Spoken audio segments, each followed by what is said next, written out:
My mom says he's better for me, she said after meeting another man. So I refused to compete. He turned out to be abusive, and she came crawling back. Hey viewers, before we move on to the video, please make sure to subscribe to the channel and hit the like button if you want to see more stories like this. Thanks. I need to get this off my chest because honestly, I still can't believe how it all played out. 2 years ago, I thought I was going to marry Sarah. Now I can barely remember why I cared so much about making her mother like me. Sarah and I had been together for almost 2 years when this whole thing started. I'm Jake, 26, work in IT support for a mid-sized company. Nothing flashy, but I own my apartment, pay my bills, and I genuinely love this girl. Sarah was 24, worked in marketing, and still lived with her mom Linda after college. Red flag? Maybe. But I was trying to be understanding. Linda never liked me. From day one, it was obvious I wasn't what she had in mind for her daughter. I drove a reliable Honda instead of a BMW. I lived in a decent neighborhood, not the fancy side of town. I had a stable job, not some high-powered career. But I kept trying because I loved Sarah, and I thought if I just proved myself, Linda would come around. The family dinners were torture. Every Sunday, I'd show up with flowers or wine, trying to win her over. Linda had this way of making comments that sounded nice, but felt like little cuts. Jake, sweetie, what are your plans for moving up at work? Sarah's friend Marcus just bought a house in Riverside. I'm actually up for a team lead position next quarter, I'd say, trying to stay positive. That's nice. Marcus is opening his second office location. Sarah would just sit there, not defending me, not shutting her mother down. Just making these apologetic faces like her mom was some natural disaster we had to endure. Mom, can we not do this tonight? Sarah would say weakly. Do what? I'm just making conversation. Marcus is doing so well for himself. I should have seen it coming when Linda started bringing up Marcus more often. He was the son of her friend from church, apparently some hotshot in finance or real estate. I never got the full story because every time his name came up, I tried to change the subject. The shift in Sarah started small. She'd make little comments about my car needing repairs, or how Marcus had just gotten back from some business trip to Miami. Nothing direct, just these little comparisons that felt like paper cuts. He just seems more ambitious, you know, she said one night after another dinner where Linda had spent 20 minutes talking about Marcus's new condo. Ambitious how? I asked, genuinely trying to understand. I don't know. He just goes after what he wants. Takes risks. What risks am I not taking? It's not about you, Jake. I'm just saying some people have bigger goals. I tried to have a real conversation about it. Sarah, if you want me to be more ambitious, tell me what that looks like to you. I'll work toward whatever goals we set together. You shouldn't have to change for me, she said, but her tone suggested that maybe I should. 3 weeks later, Linda invited Marcus to Sunday dinner. I'm not kidding. She actually invited another man to family dinner while I was dating her daughter. The audacity should have been my wake-up call, but I was still trying to be the reasonable guy. Marcus was everything Linda wanted. Tall, expensive suit, firm handshake, talked about his investment portfolio over pot roast. He was charming, I'll give him that. Confident in that way that makes other people feel smaller without him having to try. So Jake, Sarah tells me you work in IT. Marcus said with this smile that didn't reach his eyes. That's a stable field. Stable. Like I was a government bond. I enjoy the problem-solving aspect, I replied. That's great. I'm more of a big-picture guy myself. Always looking for the next opportunity to scale up. Sarah was practically glowing sitting next to him. I watched her laugh at his stories about closing deals and networking events. She never looked at me like that when I talked about my work. After dinner, Linda cornered me in the kitchen while Sarah walked Marcus to his car. He's impressive, isn't he? She said, washing dishes with unusual enthusiasm. Sure, I said. Sarah deserves someone who can give her the life she dreams of. What kind of life is that, Linda? Security. Adventure. Someone who challenges her to be better. And I don't do that. She turned to look at me with something almost like pity. You're a sweet boy, Jake. But Sarah is special. She needs someone who matches her potential. I should have walked out right then. Instead, I stayed for coffee and watched Sarah come back inside glowing like she'd just discovered fire. The next few weeks were hell. Sarah started going out more, networking events, and professional development meetings. She'd come home talking about Marcus and his connections, his business strategies, his plans to expand. I'm learning so much from him, she'd say. He's really opening my eyes to what's possible. What kind of things? I asked. Just thinking bigger. Not settling for comfortable. That word, comfortable. She said it like it was cancer. I found out they were spending time alone when I saw them having lunch together downtown. I wasn't following her or anything dramatic. I was just grabbing food between service calls, and there they were, sitting close, talking intensely. She saw me through the window and waved like nothing was weird about it. That night, I brought it up. I saw you with Marcus today. Oh yeah? We were just talking about some business ideas. He's helping me think through some career moves. Career moves you haven't mentioned to me. I didn't want to get your hopes up until I knew if anything would come of it. Since when do we not talk about career stuff? She sighed like I was being difficult. Jake, Marcus has connections I could never access through your network. He's introducing me to people who could change my whole trajectory. What's wrong with my network? Nothing's wrong with it. It's just different. Different. Another word that felt like a slap. 2 months of this. 2 months of watching my girlfriend slowly pull away while her mother cheered from the sidelines. 2 months of feeling like I was competing in a race I didn't even know I'd entered. The breaking point came at Linda's birthday party. Sarah had been distant all week, and when I arrived at the restaurant, Marcus was already there. Not just there, sitting in what should have been my seat, next to Sarah. Oh good, you made it, Linda said when she saw me. We saved you a seat down there. She pointed to the far end of the table, next to Sarah's weird cousin who collects model trains. I sat down and watched Marcus charm the entire family. He had stories, connections, business cards. He picked up the check with this casual wave like it was nothing. Sarah barely looked at me all night. When I drove her home, the silence was thick. Nice party, I said. Yeah, Marcus really made it special.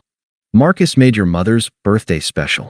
He just has this way of bringing out the best in people, making them feel important. And I don't. She was quiet for a long time. Then, I need to figure out what's best for me, Jake. My mom thinks Marcus could give me the life I deserve. Maybe I should explore that. Explore what exactly? Just what it would be like to be with someone who matches my ambition. I pulled over. I had to. Sarah, are you telling me you want to date Marcus? I'm telling you I need to figure out who I am and what I want. While dating me, I don't know. Maybe we should take a break. A break so you can explore things with Marcus.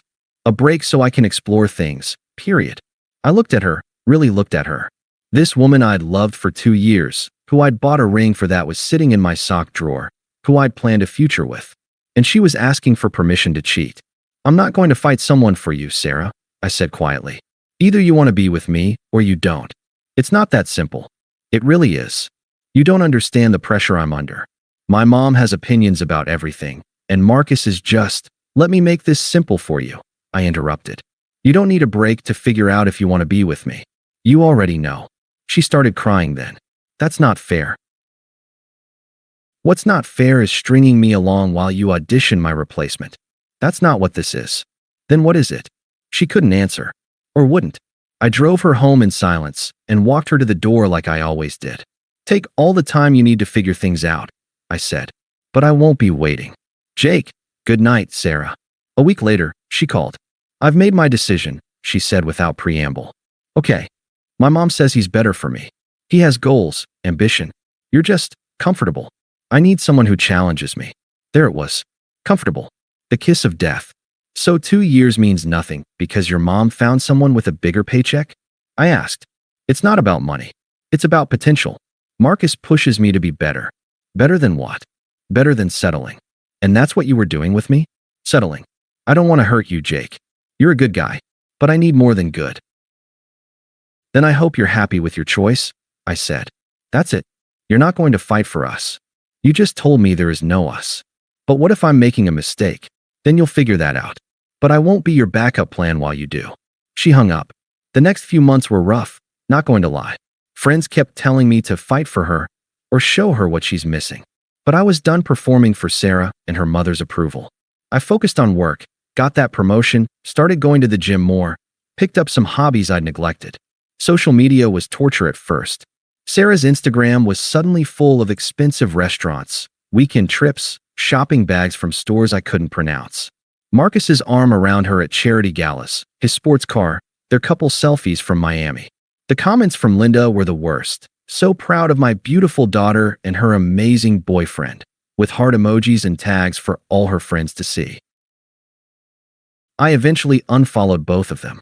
Not blocked, that felt too dramatic. Just unfollowed and got on with my life. About 6 months after the breakup, mutual friends started making weird comments. Nothing direct, just little hints that maybe things weren't as perfect as they looked online. Saw Sarah at Emma's party last weekend, my friend Mike mentioned. She seemed different. Different how? I don't know. Stressed? Marcus was glued to her side the whole time. Wouldn't let her talk to people without him there. I didn't ask for details. Wasn't my business anymore. More little hints over the next few months. Sarah had quit her marketing job to focus on supporting Marcus's business. She wasn't hanging out with her old friends as much. Linda was posting fewer bragging photos.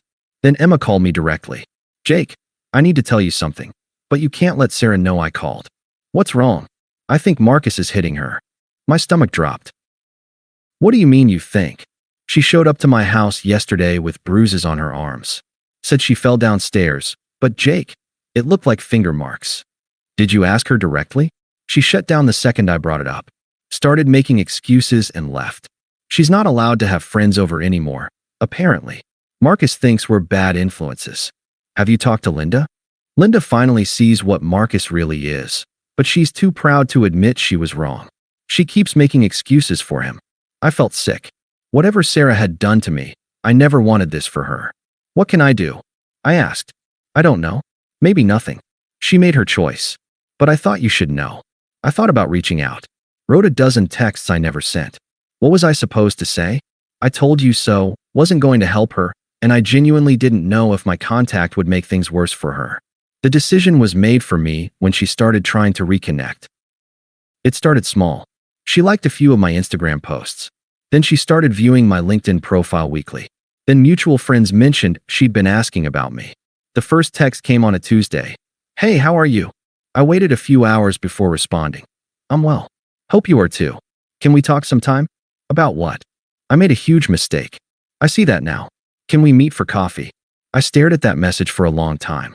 Part of me wanted to see her, to understand what had happened. But a bigger part of me knew it wasn't my problem to solve. I don't think that's a good idea, Sarah. Please. I just need to explain. You explained perfectly when you left. Nothing's changed. The texts became more frequent after that. Longer. More desperate. I know I hurt you, but what we had was real. Marcus isn't who I thought he was. I see that now. I'm sorry to hear you're having problems, but that doesn't change anything between us. I miss you, Jake. I miss us. I stopped responding after that, but she didn't stop trying. Then Linda called me. Actually called my phone at 9 p.m. on a Thursday. Jake, we need to talk. Hello, Linda. What about? Sarah. She's in trouble. What kind of trouble? Marcus. He's not the man we thought he was. She needs help. Then help her. She won't listen to me. She needs someone she trusts. She made it pretty clear she doesn't trust my judgment. She was young, confused. I pushed her toward Marcus. That's on me. But you're a good man, Jake. She needs someone stable now. The irony wasn't lost on me. With respect, Linda, you encouraged her to leave someone stable for someone exciting. She listened to you then. That's different. She was young. She was 24 and made an adult decision with your support.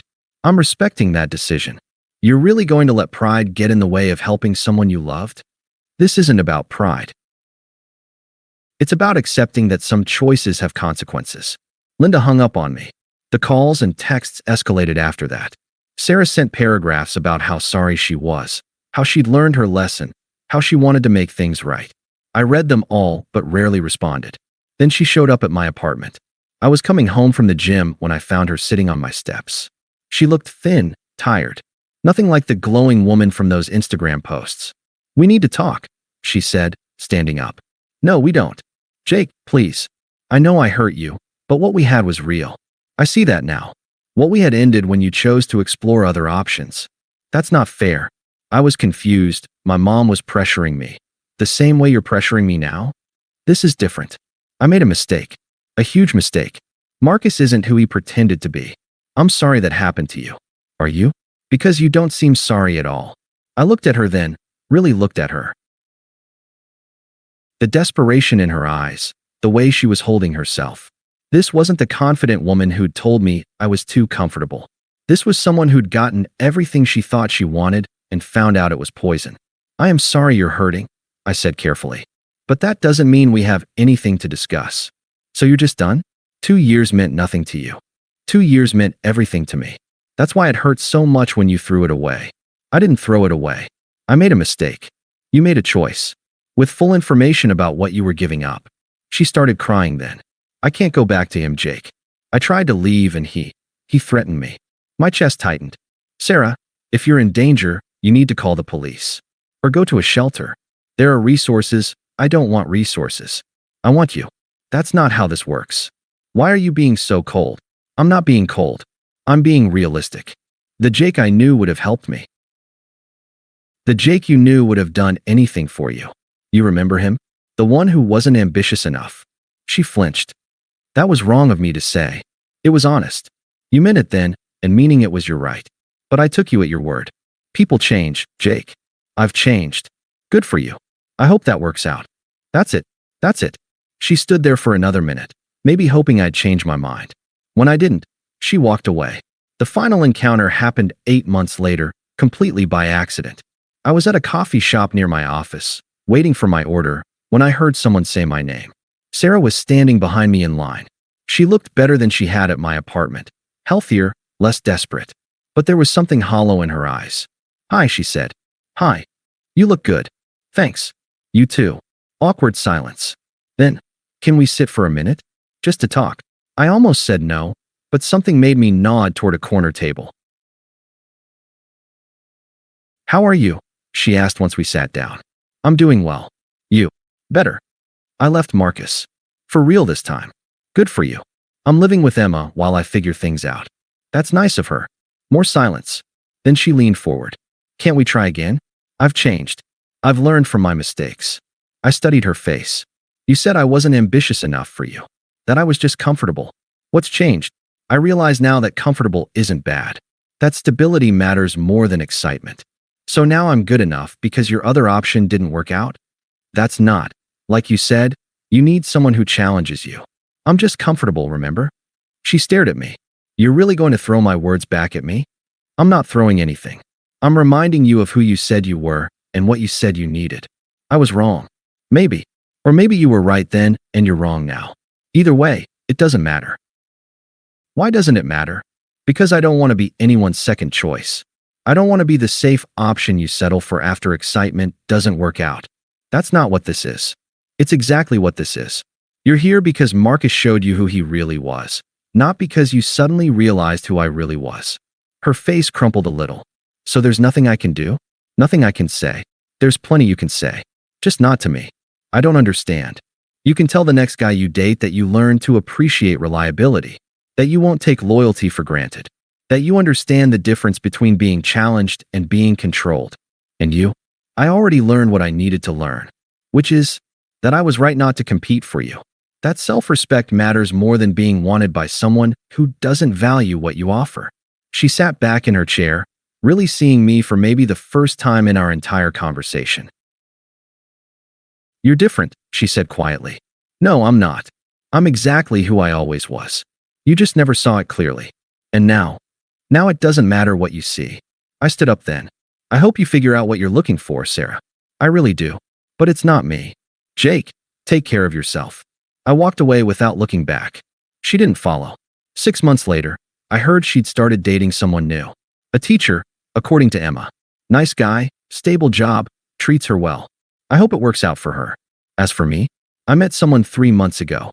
Her name is Claire. She's a graphic designer, and she thinks my Honda is perfectly practical. Her mother invited me to Thanksgiving dinner after our second date. Sometimes the trash takes itself out, and sometimes it tries to crawl back in. The key is knowing the difference between a mistake and a pattern, between someone who learned something and someone who just learned they don't like consequences. Sarah taught me that I'd rather be alone than be someone's backup plan. Claire taught me what it feels like to be someone's first choice. That's the difference between being comfortable and being chosen. And that's a lesson I'll never forget. Thanks for watching. Make sure to subscribe to the channel and hit the like button. What do you think about this story? Share it in the comments.